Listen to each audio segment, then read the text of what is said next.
2026-27ನೇ ಸಾಲಿನ ಜಿಲ್ಲಾ ಕಂಬಳ ಸಮಿತಿಯ ಮಾರ್ಗದರ್ಶನದಲ್ಲಿ ನರಿಂಗಾನ ಕಂಬಳ ಸಮಿತಿ ಅಧ್ಯಕ್ಷ ಯುಟಿ ಖಾದರ್ ಅವರ ಅಧ್ಯಕ್ಷತೆಯಲ್ಲಿ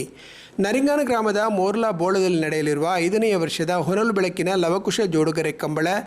ನರಿಂಗಾನ ಕಂಬಳೋತ್ಸವದ ಕಂಬಳ ಕೆರೆ ಮುಹೂರ್ತ ಬುಧವಾರ ನಡೆದಿದೆ. ಕಂಬಳ ಸಮಿತಿಯ ಕಾರ್ಯಾಧ್ಯಕ್ಷರಾದ ಪ್ರಶಾಂತ್ ಕಾಜಬ ಮೆತಕೋಡಿ ಅವರು 5ನೇ ವರ್ಷದ ಕಂಬಳ ಸುಸೂತ್ರವಾಗಿ ನಡೆಯಲೆಂದು ಪ್ರಾರ್ಥಿಸಿದರು.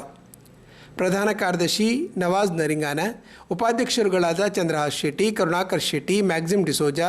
ಪ್ರಧಾನ ಸಂಚಾಲಕ ಗಿರೀಶ್ ಆಳ್ವ ಮೋರ್ಲಾ, ಕಾರ್ಯದರ್ಶಿ ಪ್ರವೀಣ್ ಆಳ್ವ ಮಯ್ಯಲ, ಜೋಸೆಫ್ ನರಿಂಗಾನ, ಮುರಳೀಧರ್ ಶೆಟ್ಟಿ ಮೋರ್ಲಾ, ಸುಂದರ ಪೂಜಾರಿ ಕೋಡಿಮಜಲು, ಜಗದೀಶ್ ಶೆಟ್ಟಿ, ವಿಜೇಶ್ ನಾಯ್ಕ್, ಐತಪ್ಪ ಶೆಟ್ಟಿ, ವಿಶ್ವನಾಥ ರೈ ಅಡ್ಕ, ಹರಿಪ್ರಸಾದ್ ರೈ, ನಾಗರಾಜ್ ರೈ ಚಾವಡಿ ಬೈಲು, ರವಿ ಪೂಜಾರಿ ಮುಡಿಮಾರು, ದಯಾನಂದ ಪಾವೂರು, ಶಿವಪ್ರಸಾದ್ ರೈ, ಪ್ರವೀಣ್ ಭಂಡಾರಿ ತಾರಿಪ್ಪಾಡಿ, ಗೋಪಾಲ ಶೆಟ್ಟಿ ಮೀನಂಕೋಡಿ, ಹರೀಶ್ ಕನ್ನಿಗುಳಿ, ರೋಮಿಕ್ ಡಿಸೋಜಾ ಬೋಳ, ರಾಕೇಶ್ ಪೂಜಾರಿ ಕೊರಕಟ್ಟ, ಕಂಬಳದ ಕೋಣಗಳ ಯಜಮಾನರುಗಳು, ಕಂಬಳ ಪೋಷಕರು, ಕೋಣಗಳನ್ನು ಓಡಿಸುವವರು, ನರಿಂಗಾನ ಕಂಬಳ ಸಮಿತಿ ಪದಾಧಿಕಾರಿಗಳು ಈ ವೇಳೆ ಹಾಜರಿದ್ದರು.